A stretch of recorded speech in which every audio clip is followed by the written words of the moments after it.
talk about the flavour of a Magic card, oftentimes we default to talking about the art or the mechanics, or even the colour identity. But we forget that a card's name and flavour text contextualise the card in a way nothing else can.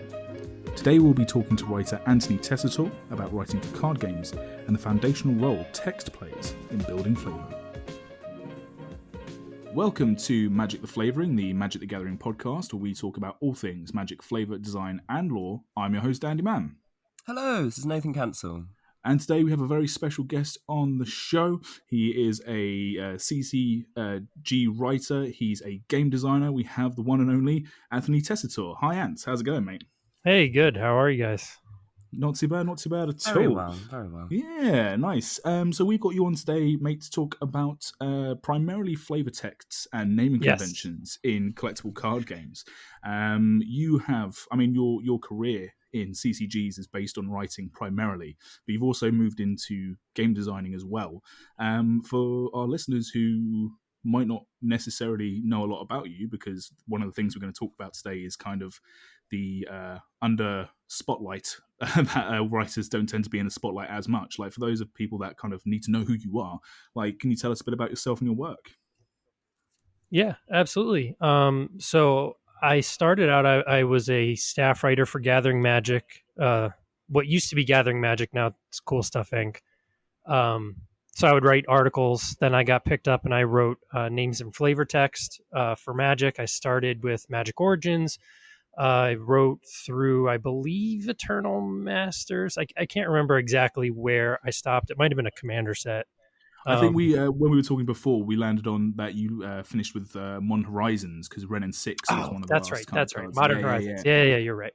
So I wrote, for about 3.5, 4 years. I did some other stints for some smaller projects here and there. And then ultimately I ended up co-founding my own gaming company, tabletop gaming company. It's called GuildHouse Games. And we produce a game that I co-designed with a friend of mine. It's a CCG. It's called Varia. And so I've done a lot of names and flavor text for that as well as game design, narrative design, things like that, art direction. I'm kind of like wearing all hats at the moment since we're an indie shop and, I kind of have to do that.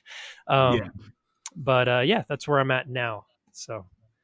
Excellent, cool. And then, like, one of the reasons that we kind of got in touch with each other was through Vorthos Mike, who's been on the show, and you've worked with him for a long time on your Snack Time podcast and writing for CoolStuffInc as well. And I think I was referencing a card in the one of the latest sets. I think it must be M21, or it could be Jumpstart, because who fucking knows what sets are anymore. There could be a million different things. It's just like an avalanche of cards. That's like, like I'm not complaining about like the amount of cards, but it's hard to keep track of where they're coming from. And I was referencing one of the cards that it was an uncommon, and the flavor text on it seemed to have, like, it built up a whole world of stuff around this uncommon and gave these characters on the card like a lot more life than usual.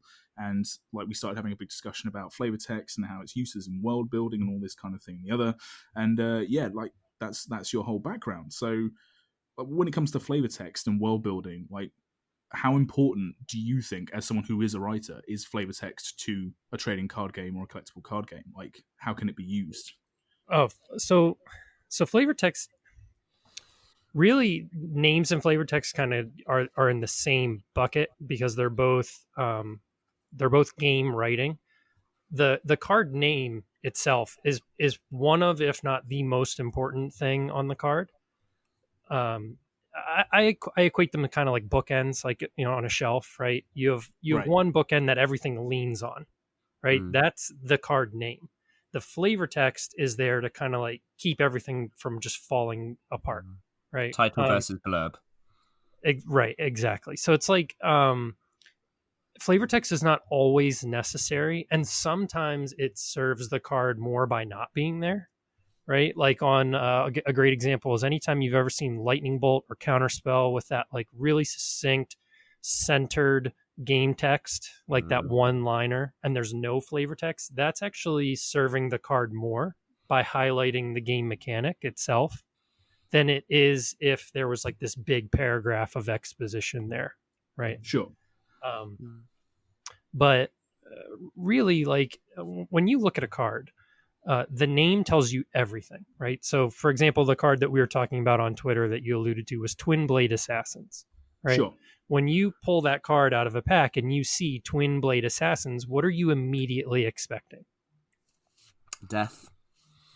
Yeah. Death, but also assassins, right? Yeah. Actual Like, characters, right? Yeah. if that card does not have assassins or assassinate something in some way, you're going to be disappointed, right?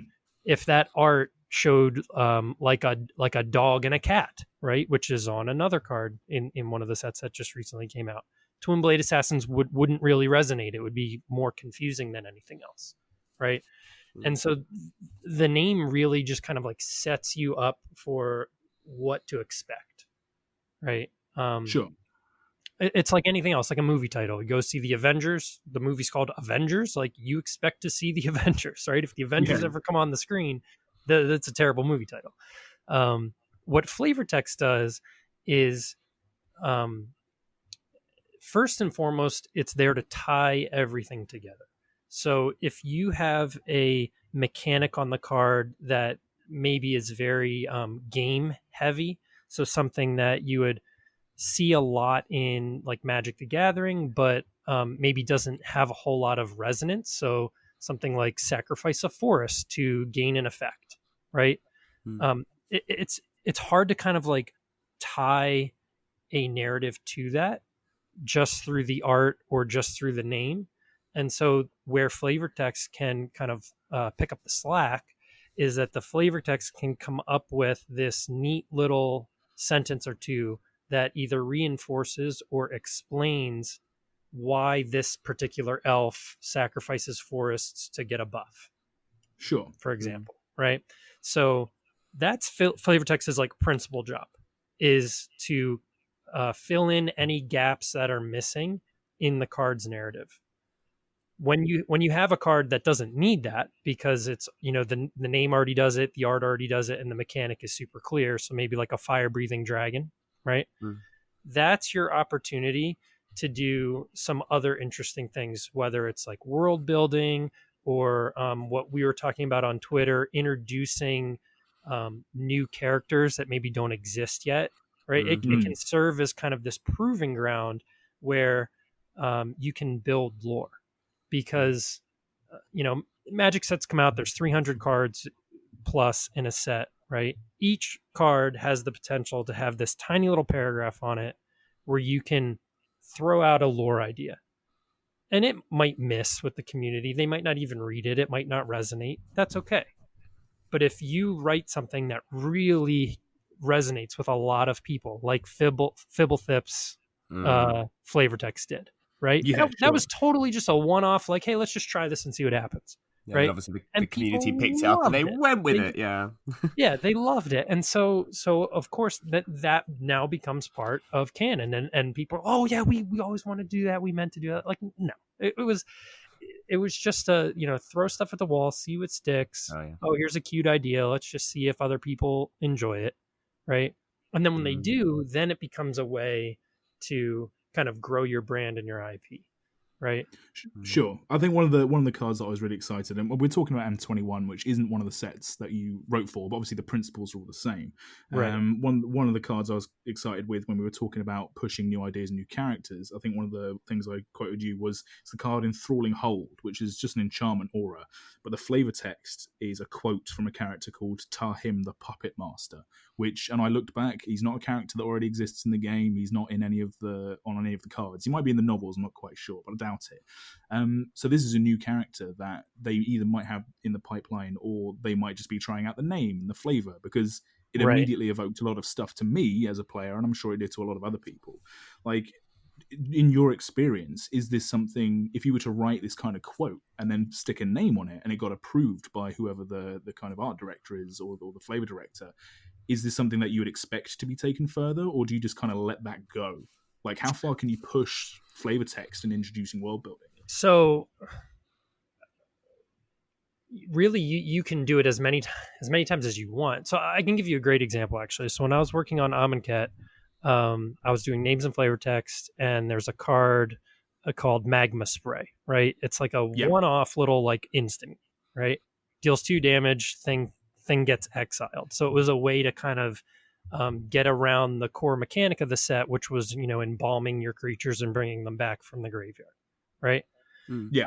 So I wrote this little one-liner, ashes can't be embalmed, right? And attributed it to Neheb, initiate of Oncrop, right? Just random person, who cares, right? Didn't even think twice about it. So Neheb ends up being a legend in Hour of Devastation. He's like a Minotaur character who gets turned into an Eternal. Sure, and then he even comes back late in a later set with the Spark. Yeah, we've seen more of him than we've seen of some other characters we've known for years. Exactly, we've seen him twice already, right? But that's an example of like just a character who just showed up randomly in flavor text, and then was later created a card around, right? And really, what you can think of from like it's not really even like it's almost like marketing, right? Like you make a game and you know that you're going to have expansions, and you know that you have other products like Commander that focus on legendary creatures, right? So when you have a core set like this, where you have an opportunity to just throw out random lore that's not tied to a particular setting, sow some seeds. This is the best time to be throwing out people like Tahim the Puppet Master. Like, let's just see if anyone gravitates to these characters. And then if they do, then in the future, when we release a Tahim the Puppet Master Commander deck, let's say, then everyone's like way more excited about it than they would be if no one knew who Tahim was. Sure. Right. A great example of that is Bruce Tull, Boorish Herder. He was something that came out in that Commander product that year, and had only been referenced in flavor text from Zendikar. So when he came out, most people kind of went, all right, yeah, sure, new Boris Commander. But then there was those kind of Vorthos few that really flipped out and they saw it. And like, this is why, this is why to people like me and Nathan, like, this is really important. But it's cool to hear it from people who actually work on it, that there is a lot of forethought put into it, even if it is jazzing around with ideas. It's really cool. Does it come in the other direction of where you get certain characters that you're required to name drop like a certain number of times throughout cards, and then you kind of go, okay, well, obviously there are certain cards that might be, say, when you get Planeswalkers like signature spells, like, Nissa's Revelation, and realistically you're going to be tying a character to that spell. There must be obviously a certain number of slots. You're like, okay, well, we have this character, we need 6 spells with them in the kind of format and everything. Like, I take it you must have some requirements as well coming back the other way. So definitely, whenever there's a card that predominantly features a Planeswalker or is like a significant ability of theirs, then we're encouraged to tie them in through either the name or the flavor text in some way, right? One of the things that they've been doing lately with the core sets is they focus them around a particular Planeswalker. So like this year it's Teferi. So I wouldn't be surprised if they asked for a little more Teferi quotes than normal. I know when I worked on I forget which core set it was, but the one that focused on Chandra, we were asked to try to either quote Chandra or reference her in our writing when we felt like it was appropriate, just because that's the person that they're trying to highlight for the set.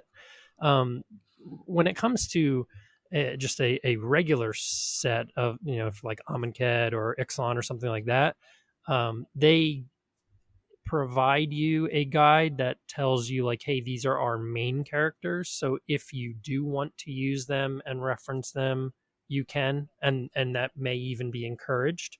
But they, at least in my experience, they would never say like, hey, you need to meet a quota of X number of quotes by Gideon or something like that. I guess it's good because then you end up with a mix of the names that you notice and you recognize, and then the new names that, as you say, like with the Puppet Master, that you're like, oh, okay, well that's a whole new slew of headcanon that can potentially be explored. Right. Yeah, and honestly, like when the sets would come out and we would get these, any creative who works on the product, they get this thing. It's like a style guide that kind of explains, here's the setting that we're trying to build and capture, and this is what we're looking for, and it's more a vibe. than anything else. It's more like I'll keep going back to Amonkhet because it's my favorite. Amonkhet's my baby. I feel like that's where I that was kind of like my turning point as a writer. No, I played the shit out of that set. I know those cards Oh my very god, well. It had a really nice flavor to that it. set so much. It's for a plane that had literally it was a bubble of a town. Like it felt really deep. Like it had a lot of depth. The visual like narrative of that set is so cool to me. Like trials this idea and everything, of, very cool. But it's mass production. Like it's a factory. The cool thing is it's a factory, exactly. And the sun is the clock on the wall. And you're just counting down the hours to when can I leave work? When can I leave work? And there's this I'm imagining a Les Mis and Amonkhet crossover where it starts with right?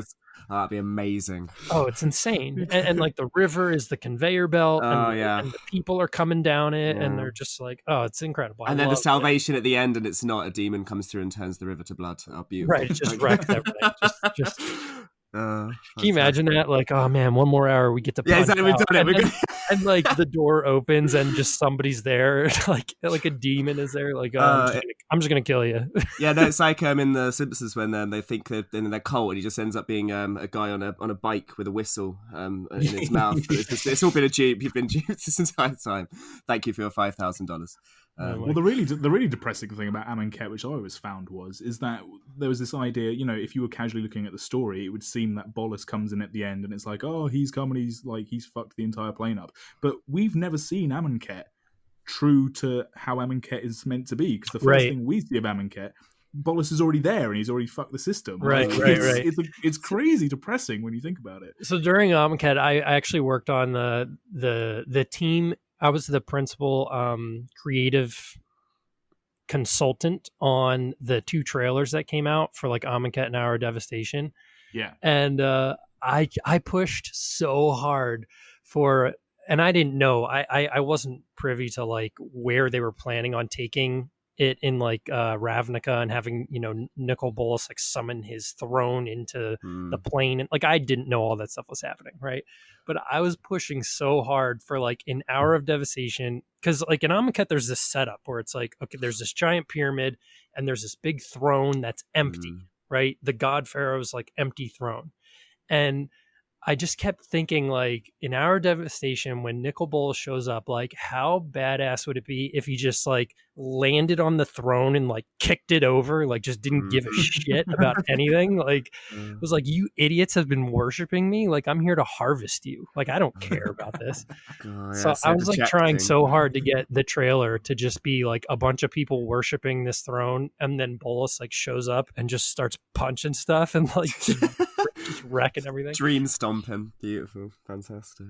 But I mean, anyway. that's a really good thing about Magic. So as you say, like does feel like when you have these characters that you see in flavor text from like years back, that it does create, it almost retrofits a broad like a lengthening to the story, because we've been thinking about this story arc for like 7 years. This guy's always been around and everything, and it does create, as you say, like that forward future thinking kind of aspect right as well. It's very, very cool. It creates like a nice, it makes it feel alive, right? It makes the world feel alive, and that's something that Mike and I used to talk about a lot. Like in core sets, they used to do this thing where they would peek in on like existing planes. So they would just like look in the Innistrad for a card, right? And those little windows, like those little glimpses, were fantastic because it made those other worlds feel like they were alive and breathing and existing, even though you weren't currently there. So like while you're on Zendikar doing whatever, like, Sorin is still stuck in a wall on Innistrad, or was for a while, right? And so we would get these little glimpses here and there, kind of remind you like, hey, there's these other worlds out there that are still existing. And that is like really cool. That's like a neat thing that Magic can do because they have this multiverse, in their property. That's why Plane Chase works so well. They just gave you, here's like 28 different planes that we might not ever see, but I mean, it gives us things to think about, which is very cool.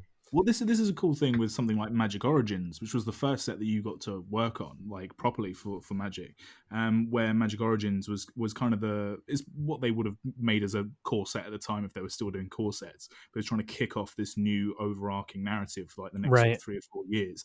And in that set, you followed the 5 Justice League planeswalkers of the Gatewatch, Right. and you followed each of their home planes, and some of them we already knew, right? So like for Gideon, we already knew Theros at that point. With Jace, we already knew Vryn, even though I haven't really been to Vryn proper. With Nissa, we already knew like Zendikar, etc. But for Chandra, we had yet to go to Kaladesh. But then in that Magic Origins set, you're seeing these Kaladesh cards, and I started. When I played Kaladesh through, it's felt so familiar to me, seeing a lot of these like Gyrapur and all these Right. different foxes and all this kind of style. And I didn't quite know why, because I wasn't as keyed in as I am now. And then I look back at Magic Origins and I think, oh, that's where it was. I'd seen this entire aesthetic and this story start to play out 2 or 3 years beforehand. Right. And a lot of that was to do with the flavor text and the kind of the naming conventions and all that kind of stuff. Now imagine if when they put Origins out, if there was like a huge pushback for like Chandra's cards and they're like, what is this plane? It's super weird. We don't like it. Then maybe they would have changed the visual stylings of Kaladesh.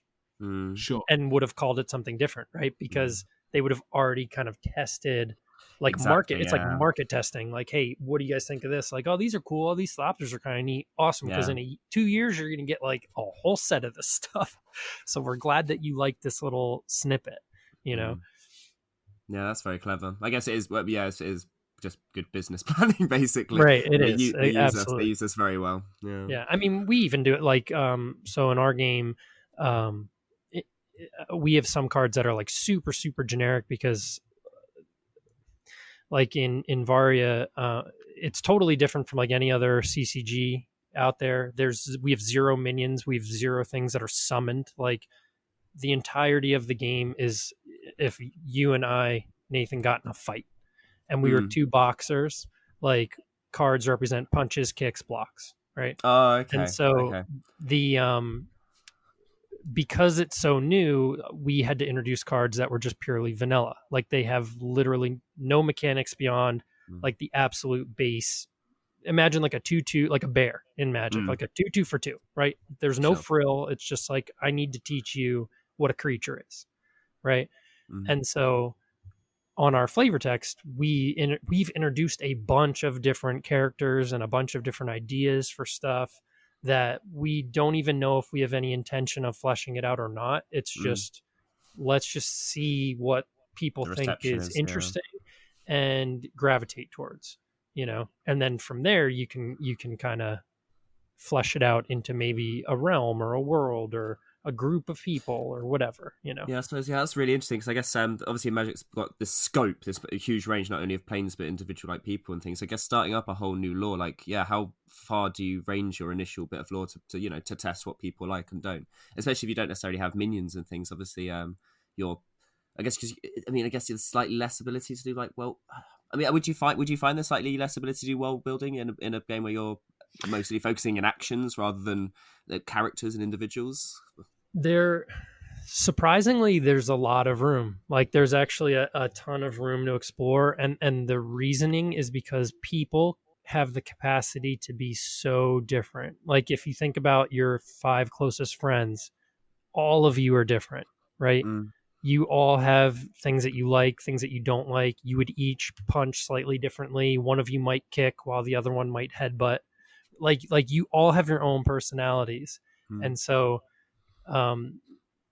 every time that we were introducing, so we have 7 classes and we focused on like one particular character for each class, but then within those decks are generic cards that can kind of go anywhere. And on those, we just threw stuff at the wall, like see what sticks. Like literally just told our artists like, hey, just paint me a badass looking knight. Like just, I don't care what you do, just make a knight swinging a sword and then we'll name it, we'll write flavor text and make it work, you know? And in doing that, we're just exploring these totally different things because like all of our artists that we employed, they're all super different and they're from all over the world. And so like how one person decides to depict a character fighting is going to look totally different from how another person does it. And just that alone creates these like vastly different characters who, when you look at them, you feel like they have totally different backgrounds, stories. Like it's really, really interesting. Like thankfully people are so able to be unique. It's not like if our game was all about like tigers fighting, like, yeah, that'd get boring like so fast. There's like not as much texture as there to yeah, a like wild how many animal. different ways can you show a tiger, Yeah. But and I suppose, especially like to do parallel to Magic nowadays, and Wizards really want to focus on planeswalkers and the nuance of the specific characters. So if anything, it does feel like Magic's doing the same thing, of where you want to focus on the individual because it's much easier to relate to than, oh, there's a mystical mammoth. Yeah, I remember when I saw one of those last Tuesday. Yeah, that makes sense to me. Right. So when you're writing for, like, you say, like, everyone's different and you can kind of explore and expand, and there's like a surprising amount of range in something that doesn't seem that there would be. Does that extend to if you're writing a piece of flavor text, or if you're doing a naming convention, but it's for a specific character? Right. Do you find yourself having to key into that character's voice? Like, if you know you've got a quoted bit of flavor text, do you find that you're having to play that character, or is it still predominantly it's Anthony writing the text? Like, do you know what I mean? So, yeah, absolutely. So I would say that I think that the important thing as a writer is to figure out your style and the themes that you gravitate towards, because then that will help you be able to write for any character. So, like, my go-to example would be on Ixalan, on the card Perilous Voyage, right? Mm-hmm. So I don't relate to Vraska. I don't think that I could ever really write quotes to her that would do her justice. Sure. But I very much like to write with a sense of like irony, or kind of point out different ways of thinking about stuff. Like I really, or humor. Like I also, Mike's gonna kill me for this, but I had a weird reputation when I first came into Magic that like I hated humor on cards, which like I don't even know how that got started. Like, because I don't like I hate humor on cards when it doesn't serve the card. So like on Gorilla Titan, where it makes fun of the art. Yeah, I want a banana this big, which just it's the one it just doesn't work. Yeah, it's very disjointed. So mad because it's fourth wall breaking and out of context. It's bizarre. Yeah, but the thing that is the worst offender, I think, is that a creative person spent time and energy making a badass 4-armed like tiger gorilla monster, and in one line, that writer just devalued everything that artist took did. A massive shit all over it. Yeah. It takes out any brevity. It would be like monkey. if you went to see the statue of David and there was a quote underneath it about cock sizes. You'd be like, this just ruins like everything. It's so silly. Well, I guess it was big enough to fall off. Yeah, great. Yeah, right. That's good. Like, so thanks for your addition. Imagine that. Can you imagine that? Can you imagine going to the museum and just like seeing that like on a plaque? Like, oh no! It would just like it would just ruin. Oh, it's terrible. But anyway, so that's the kind of humor that I do not like. But I love humor that like serves the card. So like, a great example, Sling Gang Commander. Yes. I think it's called. So like, I wrote that flavor text, right? Like, because goblins are stupid, and just like the concept of first rock. Like as if you were like first lieutenant or something in an army, like for goblins, like what's a great honor? Like, oh, I want to be the first one to get slung out of this like slingshot thing. Yeah. Right? Yeah. Goblins are gold for flavor. Like absolutely. It's the appropriate place to do that kind of stuff. And like even the art, like it, like, you know, Craig nailed it with this like awesome goblin. He's got like the airplane goggles on. He just looks like he's so stoked to be in this slingshot. Like it's a great opportunity to do something lighthearted and fun and humorous. Like, and you can slip a pun in and not feel too cheesy about it. Yeah, exactly. Like there is an appropriate place to do it where it will actually heighten the card. What I don't like is when it's just thrown in willy-nilly and like just devalues like hard work that other people have done. Sure, right? but I mean, on Perilous Voyage, like going back to that card, because like that's kind of what's. Oh yeah, right. That was what we were talking about. I got a little sidetracked. No, hey, it's all right. Welcome to the podcast. This is yeah, what exactly. happens. It's giving me time to look up the card art. To be honest with you, so you've got Perilous Voyage, and the card art is it's Jace falling off a cliff. Spoilers for anyone who doesn't know the Ixalan story. Right. Fucking late to the party. So I say it every time. That's like someone getting mad when you're like, I con shot first. Like, what do you mean? Like, what do you mean? No, it's the Sixth Sense. It's like everyone by now knows he's a ghost. It's just it's not even a someone yell at me the other He's day. dead?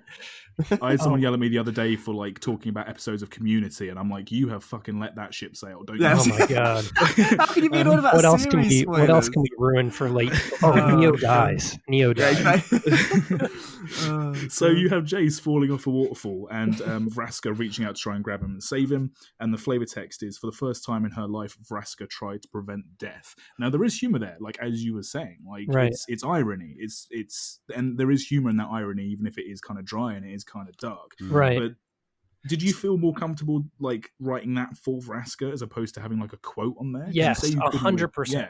So to me, so like, so what I did to capture this card. So like, when you look at it, if you imagine there wasn't flavor text there, right? Mm-hmm.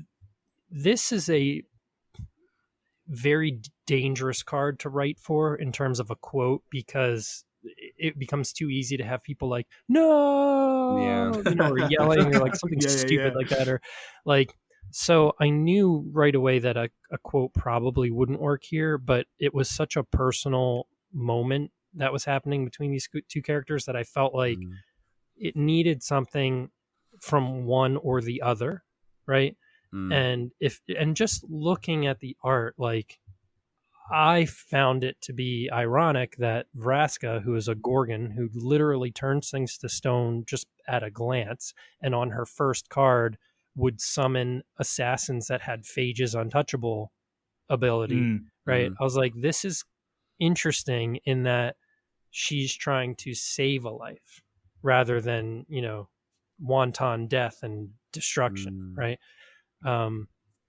So it's almost like a quote of a thought at that point, isn't it? So right. It's not, you're quoting her voice. It's quoting what, like, almost like, I can imagine her smirk, not a smirk, but there's almost that as it crosses her mind of being like, well, this is new. Right. Or like, what am I doing? Yeah, exactly. Right? As she looks at Jace, go, I swear I was trying to kill you less than a week ago.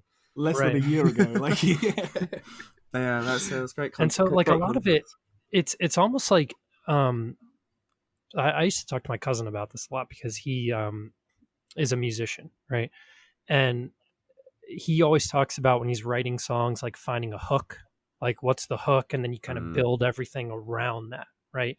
And a lot of writing is very similar in that, like, you're just trying to find, like, what is that hook, like what's the idea, like the core of what I want to get across. Because at the end of the day, like, if somebody reads my flavor text and they feel like they wasted their time, I've failed. Yeah. In the same way that if you wrote a song and you played it for me and I was like, man, I wish I could get those 3 minutes back. Like, you failed me, not necessarily failed in general, right? Because somebody else might totally dig it, right? But if the majority of your audience doesn't feel like reading that line was worth it, then that's not good, right? Then it probably shouldn't be there. So half the battle is just trying to figure out, like, okay, what's the hook? Like, what's the idea or the theme or the tone? Like, what do I want to evoke in whatever I write here? And so when I looked at this card, I was like, okay, I want to talk about how Vraska is trying to prevent death instead of saving, or trying to prevent death instead of causing it, right? And so once you have that idea, then it's all about just arranging words in a way where you deliver that line in the most succinct way that also gets your audience to do what you want them to do. And really what I wanted people to do was have the same realization that I had when I first saw the card. Because, like, I'm a fan of Magic too, and like when I was working on it and I first saw that art, I was like, oh wow, this is really cool. This is a cool moment. And so I had this thought of, like, that's kind of interesting. Like, this is out of character for Vraska. And so I wanted other people to have that same experience. Mm. So it's just a matter of trying to write it in a way where I'll trigger that in your brain. Like Stephen King talks about this all the time. And I think it's like the coolest quote about writing is that when you're reading a book, you're communicating telepathically with the author of that book. Like their brain is sending ideas into your brain, and neither one of you are talking to each other. That's very powerful, isn't it? And it's amazing. Right, that's like brilliant. that's such a cool thing that writing can do. But I mean, it is true. You are our overlords, because if you look at a card, like, I mean, especially for Magic, called the flavor text at the bottom, if you, as you say, because you are emotionally contextualizing the entire card and putting the little final wrapping and bell and whistle on it, you're the reason why the cards can be liked, as you say, liked or hated. So as far as that you have quite a bit of control, considering Right. you could have done anything with that card. You could have pushed it in any direction, and as you say, it's really nice to know that not only was the intention wasn't even found until the flavor text got put to it. It wasn't like a complete picture. It took some development to get to that. And it's true, it did. I had the same thought. So well done, you succeeded, at least for me. So thank you. I love that card. Yeah. You were speaking a little bit there about, you were diving into the idea of you finding the hook and talking to your cousin, and it's almost like a musical connection. And I've heard you talk about that before, right? Like either in conversations that we've had or I've seen in articles that you've done previously. Like you have this thing, like I've dubbed it the band theory, but it's like it's your thing. Like that's just what I've called it.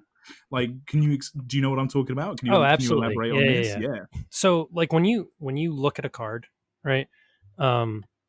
It's really a game piece, right? And it has multiple parts to it. And really those parts need to work together to create the narrative of that card. And those things are the name, the type line, the flavor text, if there is any, the mechanics, and the art.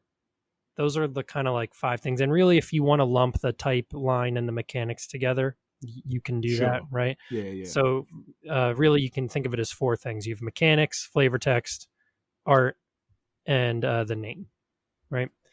And I like to equate those 4 things to a band, where you have, the lead singer, the lead guitar player, the bass player, and the drummer.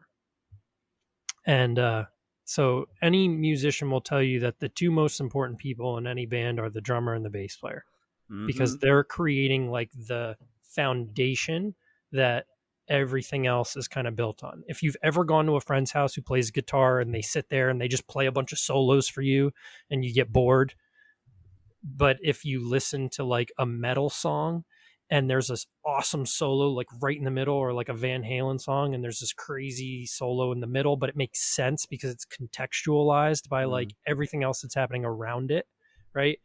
Like that's the difference, right? And so the 2 kind of like foundations of any card are the mechanic and the flavor text.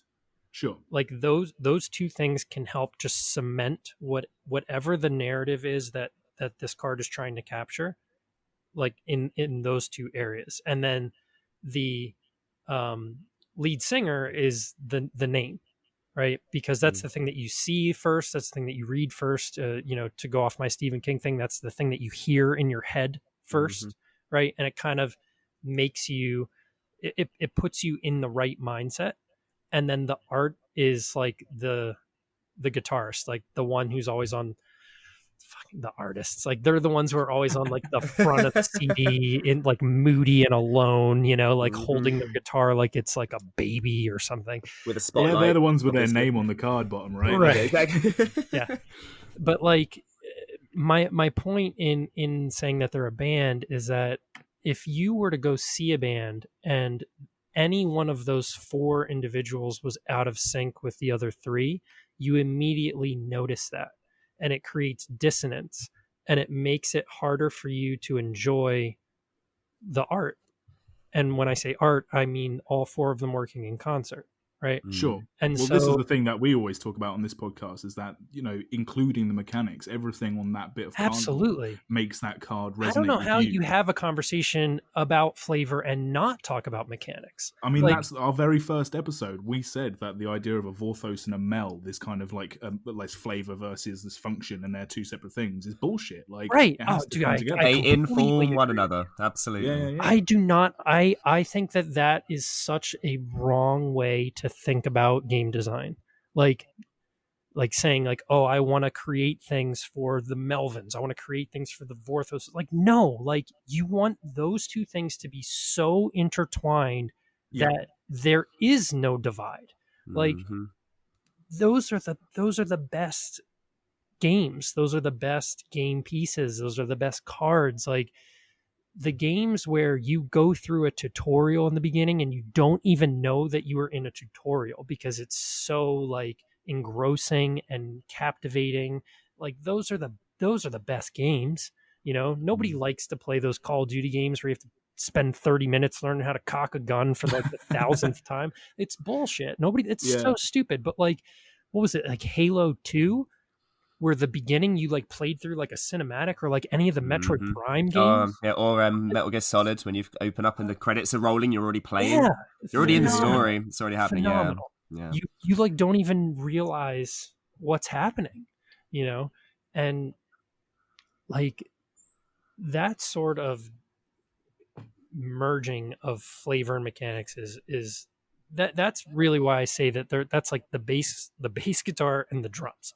Like those two things need to be working totally together to create this like foundation where it's hard to fail, right? Like you're serving the rest of the card, and then it's just up to the name and the art to drive it home.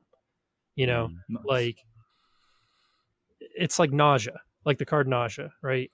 You have all creatures get -1/-1 until the end of turn. Like that can be anything, right? And so the art of having this like weird dwarf guy like taking his boot off and it stinks and everyone else is coughing and looking like they're going to throw up, right? That ties it nausea a little bit. But until you have that line of was it something I said, right? To just wrap everything together, right? It doesn't work. Contextualize, Because you have this super serious name, nausea. You have this like very base mechanic. All creatures get -1/-1. Like that can be anything, right? And then you have this piece of art, and the piece of art sticks out because it's a little comical and it's a little bit different than what you typically expect to see on a Magic card, especially something that causes creatures to get -1/-1. Like they're pushing their boundary a little bit in a good way, right? They're testing waters, testing different things. So that's somewhere where like flavor text was like incredibly important to bring all of those things together and kind of hold the card in place.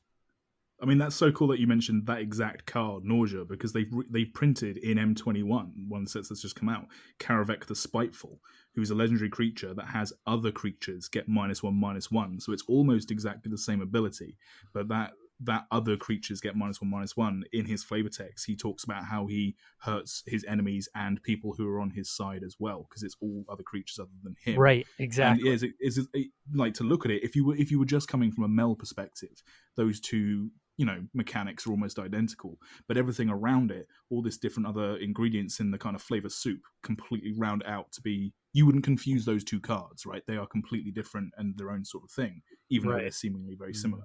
Like, and spite, so cool. like causing him spiteful, is perfect in a number of ways. One, because like spite as just a concept perfectly lines up with the idea of everyone but me, right? So other creatures get -1/-1, but I'm fine. Yeah. But at the same time, it's actually a callback to a card in Visions called Karavek's Spite. Oh, nice. Yes. I did not know that. That's really cool. That's a so big cut.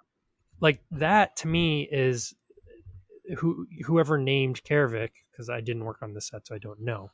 Sure. But they are not only, this is where you level up in flavor text, is that not only is that individual who named this character serving the card, but they're also serving the game as a whole.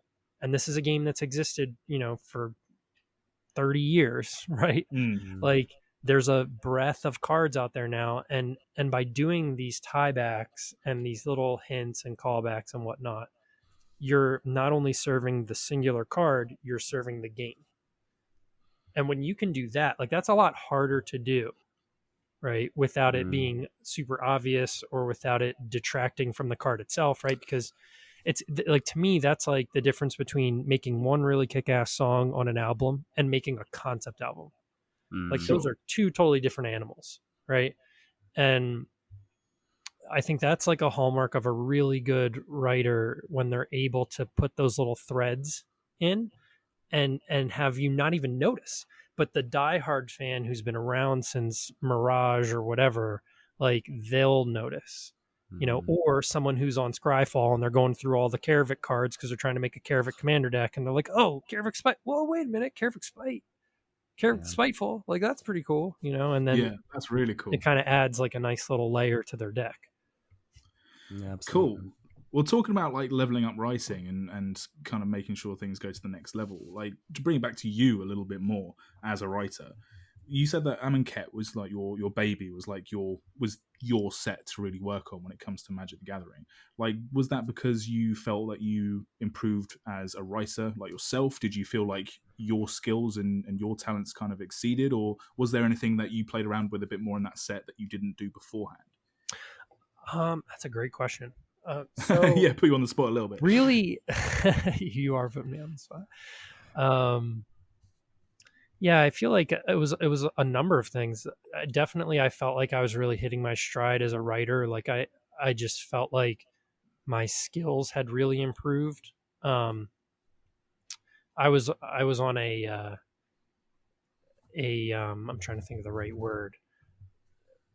It was like a not a creative high, but like a hot streak, like you're in the zone. Like I really was on, I guess, like, God, I'm gonna use NBA Jam reference. Like I was on fire, quote unquote, because like I was working on Magic, which like I was growing up like as a kid. Like if I could go back in time and tell 9-year-old me, like, dude, you're gonna grow up, you're gonna work on Magic, and then you're gonna invent your own card game, and then you're gonna like do all this. Like I'd be like, my head would explode, right? But I was working on Magic at the time. I was working on a number of other projects in like the tabletop RPG space, like some D20 stuff, some D&D supplements and things like that. So I was writing a lot, and I was really starting to kind of like find my voice as a writer and like hone my craft. And at the same time, I was spending a lot of time doing a lot of research and thinking about like really what is the job of flavor text, and I was starting to come to the realization of what we were just talking about earlier, and how like this thought process of like separating Melvin and Vorthos like really isn't a good idea, and really we should be doing the opposite. So I was trying to figure out ways to do that in my writing, and I experimented with that in Amonkhet a lot. Sure. And it ended up really paying off. Amonkhet, and so up until that point, I had maybe 75 total cards that I had written either the name or the flavor text for. And in Amonkhet and Hour Devastation, I think I had like, it ended up being like 10% of the entire block. It was like, nice. I had like 130 something like writing submissions that got printed, like it just which I thought was a lot. And when we were speaking earlier, I went, "Oh wow, that's amazing," and you went, "Oh no, it's not that much, only 10%." It's you're on how big's like the writing team that you were working on? I mean, I try not to like. I was trying to be a little humble. You don't want to blow your own horn, but really you fucking smashed it. Like that's what you're saying. If you think about it from like a numbers perspective, when a set comes out, there's 300 cards in the set. Every single one of those cards has the potential to have a name and flavor text. So right away, there's 600 possible places where you can write something, right? Obviously, that starts to get pared down as you have cards that have like way too many rules text and there's not enough room for flavors text. Sure. Or cards that don't need flavor text, or cards that are reprints and so the name can't change, right? And so that starts to pare down and it ends up being like maybe 450 opportunities to write something. From there, you work on a team of dedicated writers. Usually it's about 5 to 7 people, but then on top of that, anybody at Wizards of the Coast who has access to the database, they can just pop in, name a card, and leave, right? So really you're competing with a large pool of people who are all very invested in the product, right? So it's very competitive, and I totally love this about the way that it used to work. But like, if somebody wrote something and somebody else took what you wrote and changed a word and made it better, Sure, that's theirs. Like, if it gets picked, they win. And some people really didn't like that, but I loved it because it created this kind of like camaraderie where you would feed off of each other and work with each other, and somebody would pitch an idea and you'd be like, oh, I like the hook, but I think you're delivering it wrong. We should do it this way. The yes and it's much more of a team effort, so to get things into the game that you just sat down, wrote, and like nobody touched it is not an easy thing to do. But that's cool. And you managed to smash it, like they say. Yeah, like and 130 odd. Yeah, I mean, I was shocked at how many things actually made it through, and like, to kind of like reference what I was talking about earlier, one of the areas was like I named all the gods, for example, Sure. and technically, like, so to be totally honest, I didn't name them in that I came up with the epithets and everything, but Oh, like the true, or right, like Oketra the True, right? yeah, sure, yeah. I didn't write that. When we got the style guide, she was labeled as Oketra the True, right? But in the set, like when we got the cards, she was labeled as Oketra, God of Solidarity. So it was very obvious to me that they were initially trying to give the gods in Amonkhet the same writing style as the gods in Theros, because And in that's how fact, that all the gods actually in Theros are. that Oketra, God of Solidarity, actually ends up in one of the flavor texts. I was looking through Amonkhet, Yes. and that's actually in there, which I was really shocked by. I didn't notice that before. And Ronus, God of Strength, and things like that. Sure. Right. So what I thought was, mechanically, these cards, yes, they are similar to Theros. That's true, right? But really, we should differentiate them in some way, because this is a totally different world, right? Sure. And so to give them the exact same naming convention as the gods on Theros doesn't really make any sense.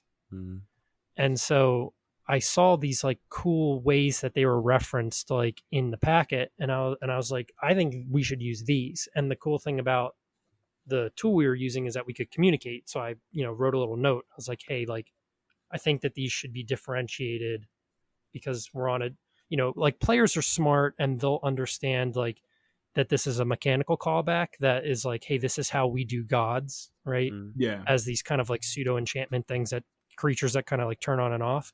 Yeah, they've got like a requirement to be creatures. Yeah. Right. Like, they'll pick up on that. Like, players are going to pick up on that. I don't think we have to beat them over the head by having their names be exactly the same. Like, a way that you can differentiate gods of this plane from gods on another plane is to use a different naming convention. And also for the gods of Amonkhet, because they are much more present than the gods of Theros. Like, the gods of Theros are almost theoretical in the fact that they're up in Nyx, whereas the gods of Amonkhet walk among the people. So to give them more personalized identities, like Oketra the True or Bontu the Glorified, it rounds off a lot more succinctly than giving them some kind of massive title like they're the god of something. Right. Exactly. The only thing you need to tie them together is the fact they are both gods. Everything else can be different to express the differences across the planes. Yeah, obviously naming conventions would be different because the people are different. You know, the way they express things are different. The way they look at the world is the different. culture. Yeah, Right. exactly. Yeah. But at the same time, it was important to communicate to the players that each one of those gods represented something important along the conveyor belt of like the trials. Sure. And so like Ronus was the god of strength and Oketra was the god of solidarity. And so it was important to like communicate that, right? So one of the ways that I tried to do that was as lessons. So like one of the really cool things that I really liked about Amonkhet was this idea that like so like I went to Catholic school, right? And growing up we would have religion class, right? And there were always these kind of like parables and like stories that were meant to kind of teach you morals. So the good old allegories. Right? Oh yes, we love them. Right. I mean, yeah, I'm a Sunday school kid myself as well. Yeah, Roman Catholic, so I know exactly what you're on. So what I thought was cool about Amonkhet was that instead of having this intermediary where it was like a story that I was told that is supposed to teach me about God and morals, right? That's kind of like a middleman type of thing.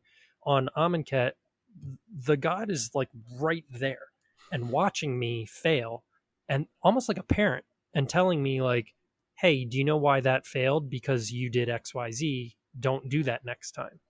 Right? They take this very like parent teacher kind of role, so to speak, and I thought that was really interesting. So what I tried to do is on at least one card in each color, I tried to put a quote from the gods themselves speaking to an initiate, teaching them a lesson. So like on the card Manglehorn, the whole point of the art is to communicate this beast that when it enters the battlefield breaks your shit, right? That's what the card does when you're playing the game. That's what's important. I summon a 2/2 that comes in and breaks your stuff, right? But there's an initiate in the art, and the initiate's sword is being broken. And so I thought, oh, this would be a cool place to do some world building where you can have a quote as almost as if like the person looking at the art, like the viewer, if you are Ronus, right? Oh, cool. And you're looking at the initiate fail, you're the parent, and you're saying, hey, if you rely too much on your weapons, you'll watch your dreams shatter in your hands. Because he's the god of strength, and he's not someone who necessarily cares about, you know, weaponry and armor and stuff like that. He's like, no, build yourself up. You need to be stronger. You can't rely on tools if you know, a tool's only as good as the tool using it, right? So you need to make sure that you're strong enough and not rely so much on this other stuff, right? So these are the kind of things where like up until that point, I hadn't really been thinking that way. Like I was more just trying to make sure that whatever I was writing like fit the card and helped, you know, either explain the mechanic or build up the mechanic or something like that, or touch on world building or something. But on Amonkhet, I really started thinking about the entire card and like looking at it and going like, and even beyond the card, like you're a player holding a card physically in your hand. When you're looking at it, like that almost feels like you're a god looking down on a dude getting your thing stepped on. So like, what if I try to put you in what if I try to make you feel like Ronus while you're holding this card? Like that's a harder thing to do, but like more rewarding, I feel like, when it works, you know? Yeah, no, absolutely. Because the original concept of Magic the Gathering like is that you are this wizard that's casting and throwing spells at one another, and it's, you know, it brings that kind of role play element into it, which is right. Whenever it's become a much more objective game, hasn't it? It feels less subjective these days. It feels much less like you're throwing the lightning bolts. That's a can of worms, I know. Don't like about Planeswalkers. You've hit a nerve. Because like, talk about like, so there's this thing called pseudo-narrative dissonance that I hate. It's like my talk now. If you want to put me on the internet and say there's something that I am totally against, not comedy, right? That's not true. But narrative dissonance, like 100%, I despise when a game shows me one thing and tells me that the lore is something else, right?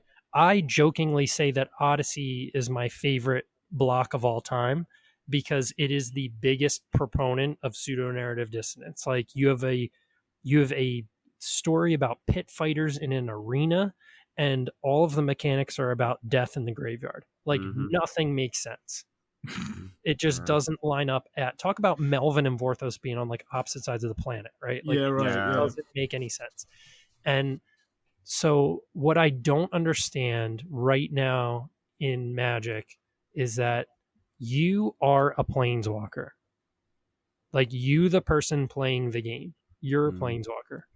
So I do not understand how you get to play them. Every time I see a card, I can understand summoning them. Like I get it. You summon a friend. It wouldn't be that much different than like if we were playing a game and I summoned a buddy of mine into the game. Like that I can wrap my brain around. But when cards say like destroy target planeswalker or deal 1 damage to target player or planeswalker, it's like, but I am a planeswalker. Like I don't, that doesn't make any sense to me. Like what you're doing is you're creating a divide between me, the player, and planeswalkers, the game piece. And so now you're putting this question in my head of like, you told me I'm a planeswalker, but I have a planeswalker card. Yeah, where's the portal of functions perspective differently than I do? Like that doesn't make sense. Yeah, because up until introducing the card game, you could just think, I mean, you can create your own head because we get annoyed about the ideas of like countering creatures and things like that. Like, where are you summoning them from? Do you have a meta narrative for it? Things like that. But right. Yeah, when you took that portal of that you are having the battle and you made those same pieces that you are also a game piece, like, yeah, it doesn't make sense. You can't play chess and be a knight at the same time. Right. That is such a great analogy because if we sat down, so when we sit down to play chess, right? What would make sense to you if I told you like, okay, you're the god of the White Kingdom and I'm the god of the Black Kingdom and we're going to have like a battle, right? And we're going to control our worshipers and we're going to fight. Like that would be a narrative that makes sense. Or if I just said that you are the commander of the army and your job is to protect the king and you command the Black army and I command the White army, right? Like those are narratives that make sense. But if we sat down to play chess and you're like, hey, what am I? And I was like, oh, you're a knight. Yeah, you can go 2 spaces forwards like, and 1 space to the left. Isn't this a knight? Like, or no, and I'm a pawn. Like, what? That doesn't make any sense. Yeah. That makes no sense. And it causes confusion. You know, I'm imagining a person playing a game of chess where they're the king who's playing a game of chess where they're the king who's playing a game of chess, and it just keeps going in and in and in. It's like the perspective doesn't work. Yeah, it's, right. In most narratives, you do one or the other. Either you're the person controlling all of your pieces, or you are one of the pieces themselves. But you never get to be both. And even in the times when you're both, then like I'm going to bring up Yu-Gi-Oh, which is obviously faux pas, but there is an episode of that, and it just kind of it's one of these things. It's a silly mechanic that doesn't necessarily work. You can't put yourself in the game and then also be bigger than it doesn't work. I guess this is one of the problems with having a game that is almost 30 years old is that different writers or different like story leads or art directors come in and they kind of slightly tweak the narrative to whatever they feel fits best with the times, right? You're working on a game that's brand new. Right. Like you've started your own company and you've got Varia, which is one of your first products coming out of this game. Obviously there's got to be a huge amount of difference between working on something that was already 25 years old when you came into it versus something that's like brand new. Like, how do you avoid these pitfalls? Because Magic, when it first started, was like, we look at that, didn't have really a narrative. None of the cards work in like concert with each other. Isn't necessarily a plane that we're on. So yeah, obviously, having seen this in retrospect, you obviously have a massive step forward. But I mean, how did you like limit the scope, but also keep it focused? So really, what we did was when we set out, we had a part of the joy, right, is that I'm my own boss. So the things that I really care about, I got to make sure that they were front and center in the entirety of the process, and from day one. I was like, we need mechanics and flavor to be the same thing. Like, I do not want a divide. I don't want there to be this, like, Melvin Vorthos. Like, that's not a thing. Like, every single card needs to have a narrative, and the mechanics, the name, the art, they all have to fit that narrative so that it makes sense. And then that's on like a card level. From a game level, I was like, our goal was to create really a combat system, right? Where it enabled me to fight you in one-on-one combat. Like, if you think about most trading card games out there right now, Yu-Gi-Oh, Magic, Pokemon even, right? Um, those games are a lot like an RTS, like StarCraft, where you are a commander and you summon a bunch of dudes to do stuff for you. That's kind of like how pretty much every trading card game plays. You just summon a bunch of stuff and it's like resource Yeah, it's management. like Civilization, or anything like that. Right. Yeah, exactly. And so what I wanted to do was like, and I'll use StarCraft as my example, like, rather than you're the commander and you're summoning a whole bunch of stuff and doing all the managing of the resources, I wanted to put you in the shoes of a single soldier, like just one resource. So almost like when Warcraft 3 came out and you got to have the hero unit like Arthas or whatever. So I want you to just be Arthas, and your opponent is just Maiev, and you two are going to fight each other, and that's it. And so right away we knew, like, okay, well, we can't have minions. Like, they're gone, right? Yeah. So we need interaction. And so, like, all the cards represent actions that your character can take, like a punch, a kick, shield block, stuff like that, right? But more importantly, to answer your question, the way that we kept it succinct was we were like, okay, well, what am I versus what are you? And the way that we went about that was, you pick your class. And so if I am a warrior and you are a mage, then the way that I approach battle should feel like the way a warrior would approach battle. So I want to have a two-handed axe or a hammer or something. I want to get up in your face. I want to hit really hard. I want to be able to, like, cut your head off.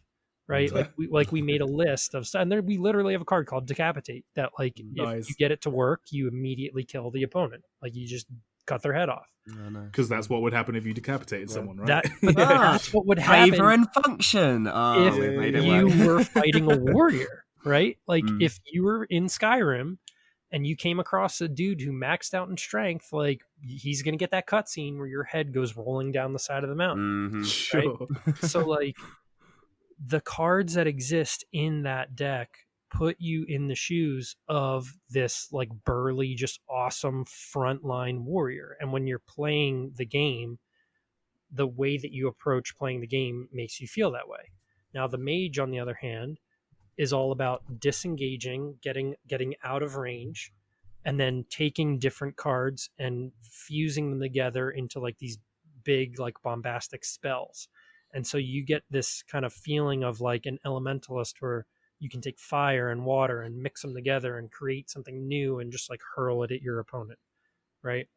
And so each one of our classes has its own kind of identity that when you buy it, it makes, kind of, you have something to expect. It's almost like if I showed you a dragon card, you expect it to feel like a dragon when you play it. You want to feel like you summoned a dragon. You don't want to feel like you summoned a goblin, right? You want to feel like there's a dragon on the table, and you want everyone else at the table to feel like there's a dragon on the table. And so when you go to play Varia and you decide, I want to be the shadow assassin, we made sure that when you're playing that deck, you feel like one and your opponent feels like they're fighting one. And so from there, like, since we had that early direction, really what we did was we just built a combat system, and then we tweaked each deck within that system to feel different from the other ones, right? And we talk about feeling a lot. but we wanted to make sure, like, that was always our principal question of our playtesters. Like, did you feel like a warrior?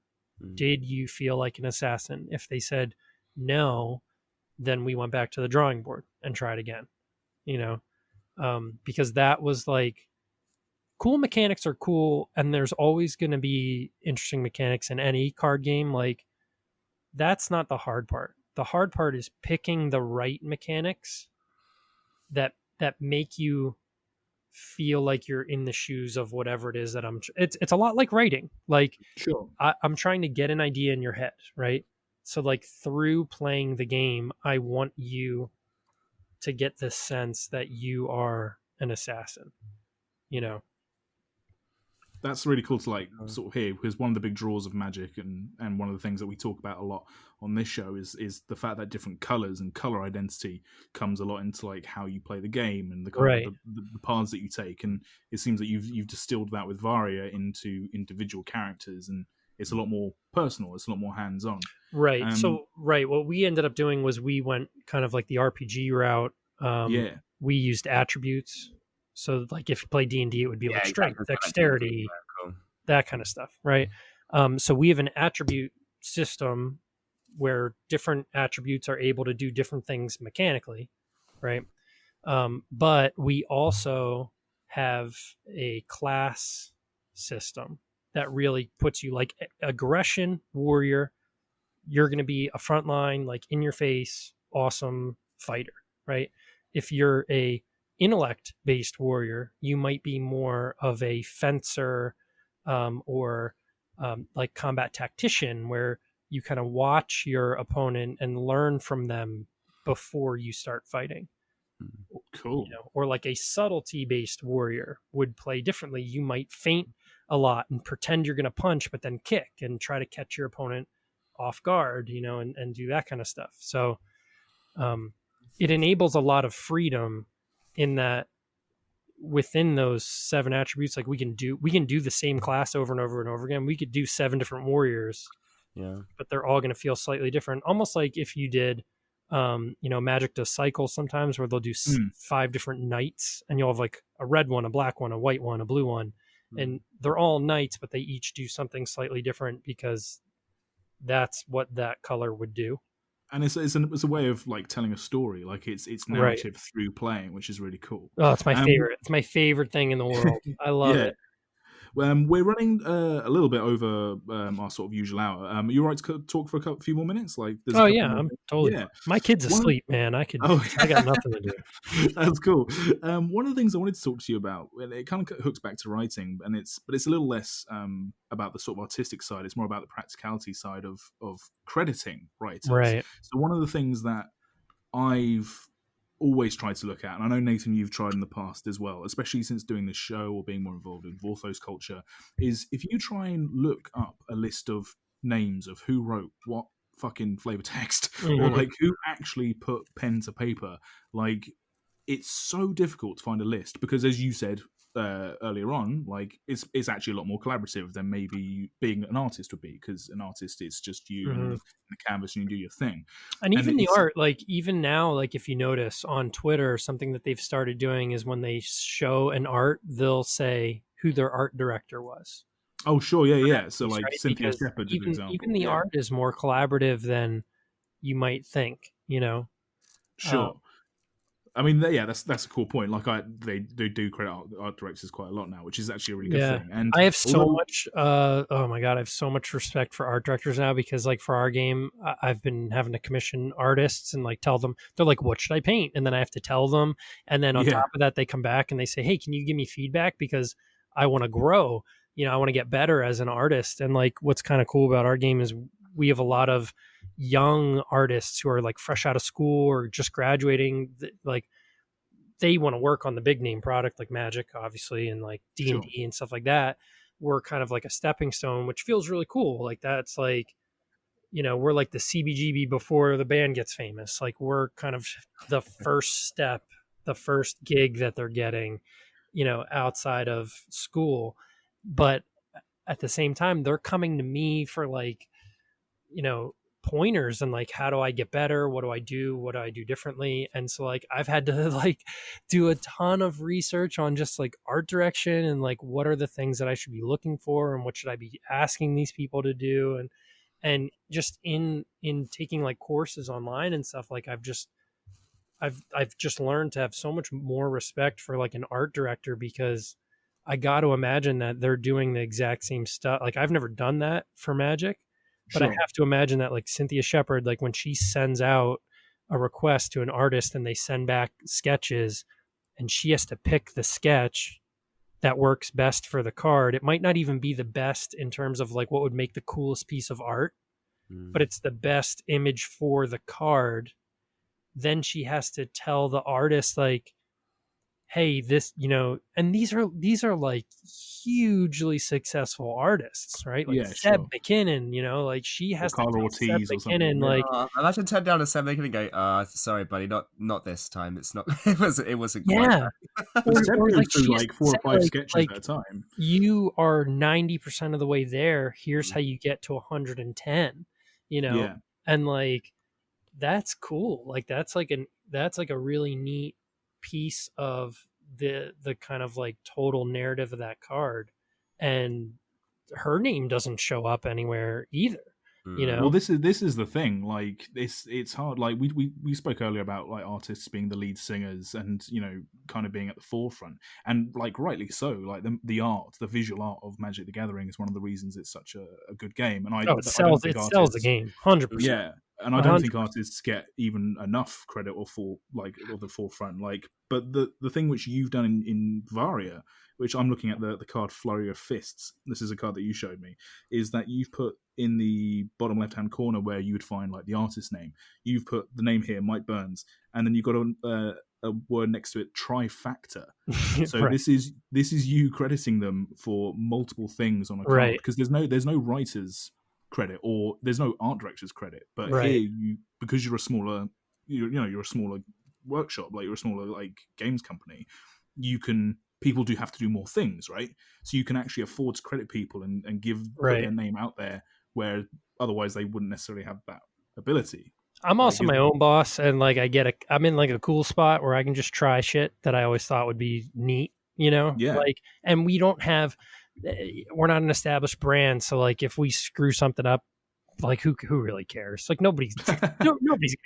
And honestly, I think more companies that are bigger, like fucking Wizards, like they should do more stuff where they're just like, we don't care. Like, so what? It doesn't really matter. You try to tell Hasbro to say that it doesn't care. That's do you know Magic fans? No, fans but it's like, think about like the mountain that just came out that's just like made of goblins. Like that.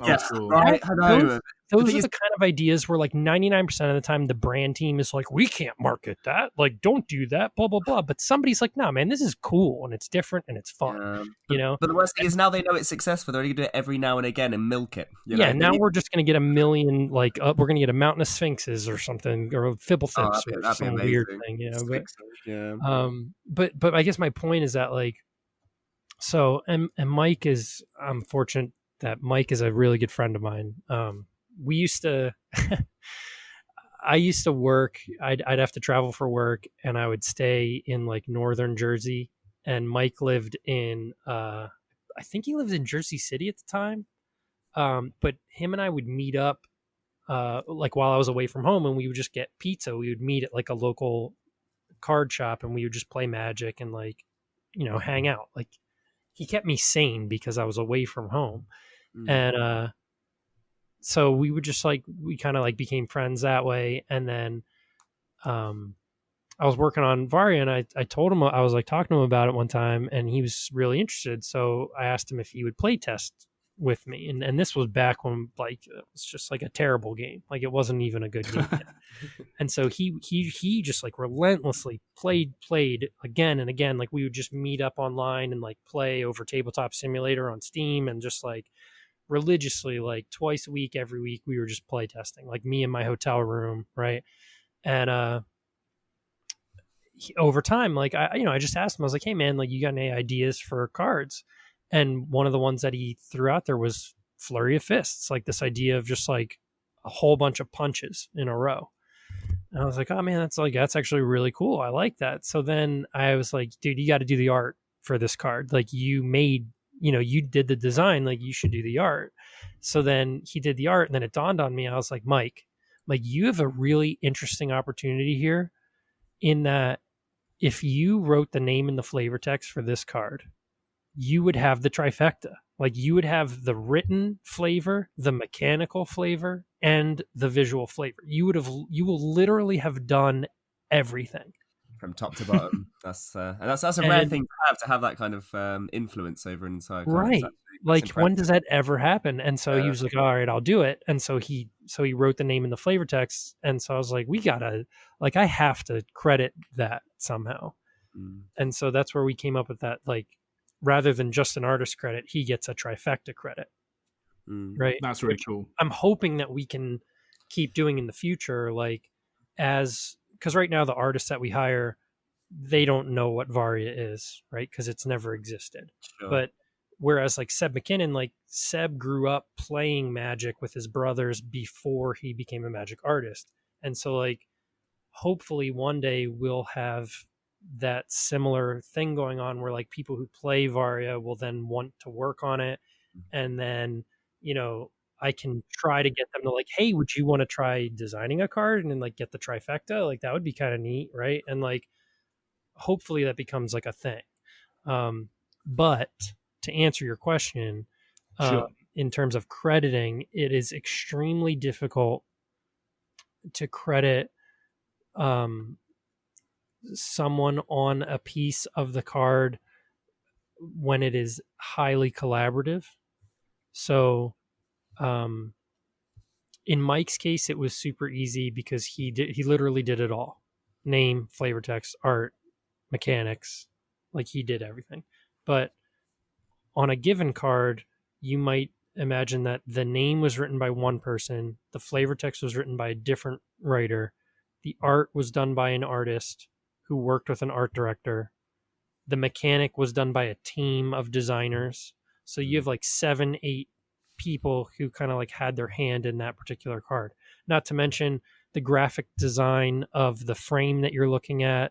Sure. If the frame has like an alt frame treatment, if there are any little like pips or icons anywhere, like mana symbols or attribute symbols or whatever, right? Like those are all designed by somebody. So you have to kind of like toe this line of like, who do I credit and who do I not credit? Right. And so with art, it's easy to credit an artist because it's right there and it's in its own little box. It's just like framed art on the wall. Like it's very clear that I'm looking at something somebody drew or painted. And so to give a name to that is like an easy thing to do. But the second that you take one step backwards and you're like, hey, maybe I should credit like the museum curator or the person who made the frame or, the person who did the matting or painted the wall that the painting is on. Yeah, you put Richard Garfield on every single card because it gets so big so fast, right? Sure. Or yeah, exactly. To your point, do you put Richard Garfield on literally everything because he invented the game that all of these like images are on? Like, so artwork as well, like because it's a lot easier to go, if I want to find that piece of artwork, I look up the artist and I can find that piece of artwork. You're not necessarily going to have a person going, here's all of the different flavor texts of Magic cards I've written as accredited pieces of artwork that I've done, even though it is obviously adding into the card. It is, I guess that's maybe where you could, that's why you get the guitarist to be the person everyone wants the signed fucking right.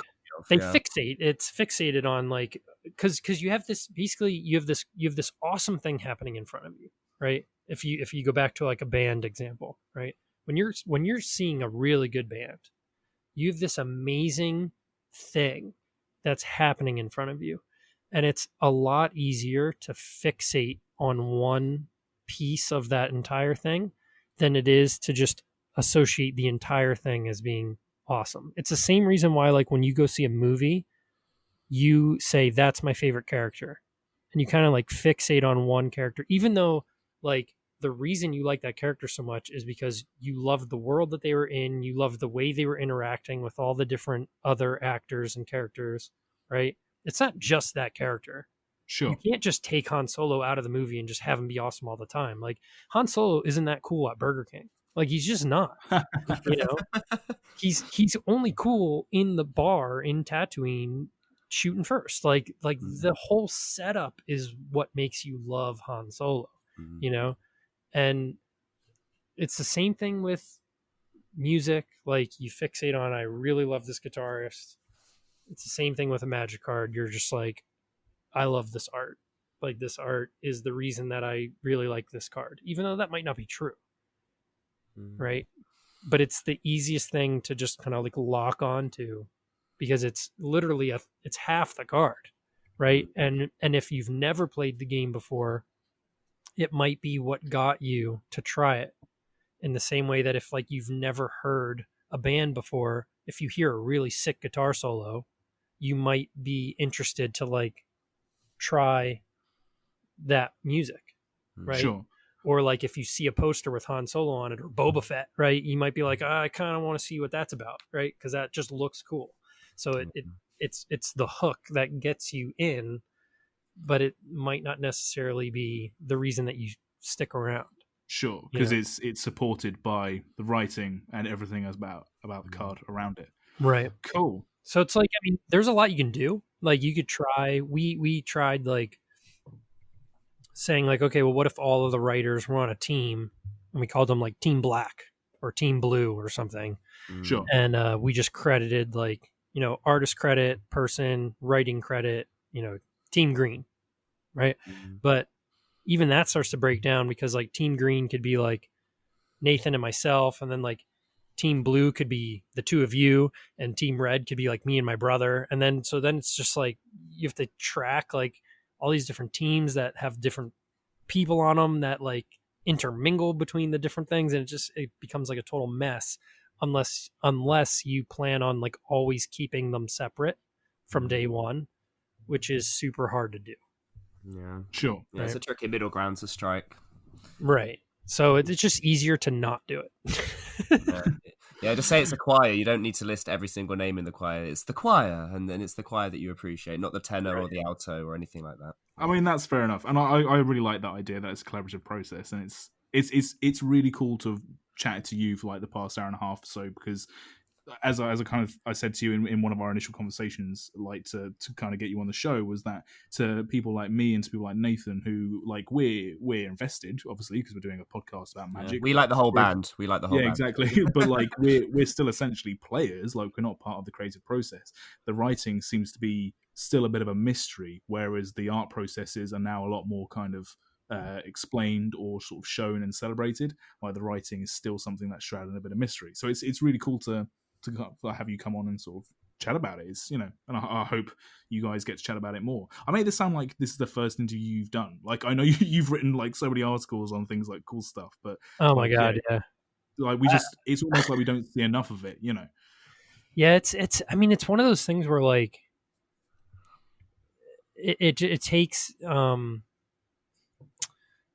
unfortunately it takes like a backseat a lot of the times. And there's a ton of really passionate, talented people who are working on all of these other parts of games that really make the entire thing sing, you know. And like, anytime that I can ever just like point in the direction of like when you see something on Twitter and it says like art director so and so, check out that art director.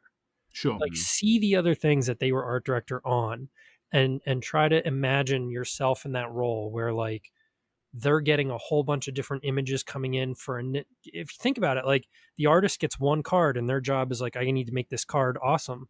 The art director is given a set and they're like, you need to make Amonkhet sing. You need to make this entire set visually work from card to card to card to card to card and communicate a narrative and a vibe. And so that when somebody sees a card from Amonkhet, they immediately know that's from Amonkhet. And it's gonna be really obvious if you fail because there's a lot of people looking at it. Tough. Yeah, it's really tough. And they're the ones who they get all these blank cards, and they have to decide, you know what, this is a good place for Seb. Like this card is where Seb can excel, right? Or if they're a really good art director, they'll say this is a card where I can take Seb and push him to be better. Yeah, using your materials to the best of your ability. Yeah, it's crazy. Like it's such a, they're like the conductor, right? Like they're like, yeah, you're way better at tuba than I am, and you're way better at violin than I am, and whatever, but like I'm gonna tell all of you what to do and you're all gonna be better because of it. Like that's insane. And at the end of the day, they just look like some crazy person waving their hands around, but there is genius behind all of it. People just ignore the conductor. They don't give a shit about the guy with the stick, but like that's the most important person. Like Cynthia Shepherd kills it. She kills it. She makes like some of the coolest settings and like picks the most perfect artist for the particular cards, and it's just like, it kills me when like you see those tweets come up and they're like, so and so like art directing, Cynthia Shepherd, and everyone's like, oh, I love this artist, blah blah blah blah blah blah blah. Like, not a single I'm so tempted to just like jump in every single one of those threads and be like, Cynthia Shepherd is an amazing art director, and just like fucking put that everywhere. No, you wouldn't even know who they were without the agent. Like, gives the claps to the agent. Come on. It's just like that's insane. I like how we've got you on as a writer and like talking about writing, and what this whole podcast has ended up being is check out your art directors. Yeah, right. Well, I guess to tie it all together, like now we're losing like the big broad stories and the big books. I mean, realistically, these is like the names and the flavor text are going to be where we see things. And I do think in the last few years we have seen a massive uptick in the amount of depth and the amount of creativity you see there. So I think we will see more. I hope we see more praise going towards it, because it is clearly a more important crutch to lean on now that we don't have much else to go on. For sure. For sure, yeah. And like if you see a card, if you see something and you read it and you're like, man, that flavor text is dope, right? Like that was cool. Tweet about it. Like put up like and what was even cool, what I used to do, and like I used to piss Mike off, is I would so we were doing snack time. Like Mike was the art half and I was the writing half. But we used to have this background where it was like frames, and when we would talk about art, he would like put the art in the frame, so it was like in the center of our stream or whatever. And so then when I used to talk about flavor text, I would crop the card so it was like just the written part, and I would put that in the frame. And he'd be like, that's not what the frame is for, like blah blah blah. He's like, that looks like shit. No, man, I can't imagine Mike getting angry at like anyone. I'm like, this is the, like, to me, like this is art, like in the same way that you might get like a cool Edgar Allan Poe quote like on your arm, or like put on a placard and put on your wall or something. Like words are powerful. Like call attention to it, and like when you're on Twitter, like just take a screenshot of like just that part of the card and just put it out there, so that it's not like you're not distracted, and you can really just kind of like sit there and read it and be like, oh shit, like that's cool. Like that's a cool little piece of writing, like it's hard. Like flavor text is hard. People think it's mostly just like exposition and like, it's poetry. Like you need to write it's not about writing the most simple thing in the most complex way. It's about taking like crazy complex ideas and trying to distill it down into like a one-liner. Less than a haiku. That's all you've got. It's hard. Like that's super hard to do. Cool. I mean, well, I think that's a really good sort of message to end on, to be honest with you, is to check out the flavor text. I mean, it's how we got chatting in the first place, is because we looked at flavor text and everyone started jumping in and chatting about it. Cool. So, I mean, Anthony, thank you so much for coming on. Like, for a subject which we thought, we'll get kind of, we'll get some good stuff out of it. We got 10 times the amount of stuff that I thought we were going to get. I told you, man, I'll talk about this forever. I mean, we'll get you back on and we can chat for another like 5. I don't care. Oh, yeah, I would be happy to, if you next time, if you want to just like talk about a particular set, or would I be happy to come back? Yeah, this is we've got some flavor. We've got some plain returns coming up, so I think we'll have some. For sure, for sure, yeah, absolutely. But Ant, if people want to find you, people want to kind of catch up with what you're doing now because you've got a lot of exciting things going on. Where can people find you? What things do you want to talk about? Yeah, I would just say the easiest way to kind of like get in contact with me directly is on Twitter. So I can't even remember what my handle is. I think it's still at Ant Tessitore. It is. Sure. Yeah. We'll link it in the show notes. Yeah. Yeah. Whatever. Just I'm on Twitter. Just look me. If you just type Tessitore, chances are I'm like the only one. And if you wanna remind people about your games company and your upcoming products. Yes. So my company's called GuildHouse Games. So our website is guildhousegamesllc.com. Right now we have one product. It's called Varia. If you're into card games, which I'm assuming that like most of you guys and girls and whoever's listening are, definitely check it out. It's very different. It's like my kind of elevator pitch is most trading card games are RTSs, and this is like Mortal Kombat. It's like nice. It's a totally different genre. It's still fantasy, and it's still got like the awesome art and that kind of stuff, but like gameplay totally different. So we'll definitely be checking it out once it's all kind of released here in the UK. You can find us at mtflavouring on Twitter. My personal Twitter is at AndyManface. Nathan's, yours is at the Fox in the Moon. Emails go to mtflavouring@gmail.com. Nathan, any final words? No, I've just, the final thought I have is maybe that I now need to flag on that someone genuinely thought Snapdax was a great name to give to a giant cat, and they need to pause. That was my last thought. That's my trailing thought out of this episode. Your last thought is you griping about Snapdax. No, it's not right. It's impressed. I'm impressed that someone you're impressed by it. Sorry. Snapdax. How can you ever say about... Anyway, that's my final thought. My insanity. It's 2 a.m. nearly, and that's my final thought of the night. Well, as ever, guys, thank you so much for listening. This has been Magic the Flavouring. We'll see you soon.